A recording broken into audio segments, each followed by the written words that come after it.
Hello नमस्कार दोस्तों, कैसे हैं आप लोग। आशा है कि आप लोग अच्छे और स्वस्थ भी होंगे। दोस्तों आज हम बात करेंगे एक होली गीत के विषय में। तो नया होली गीत है दोस्तों, और होली गीत अच्छा है दोस्तों।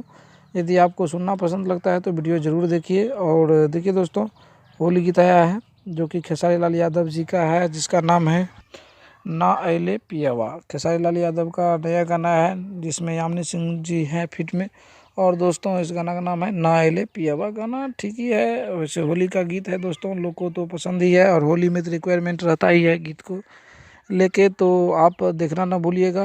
ये भोजपुरी के चैनल पे है दोस्तों, तो ठीक ही है। और भोजपुरी सिनेमा के चैनल पे इनको रिलीज़ किया गया है। खेसारी लाल यादव, यामिनी सिंह जी हैं। गाना ठीक है, लोगों को पसंद भी आ रहे हैं दोस्तों। और ये अभी फ़िलहाल 10 मिनट हुआ है अभी रिलीज़ किए हुए।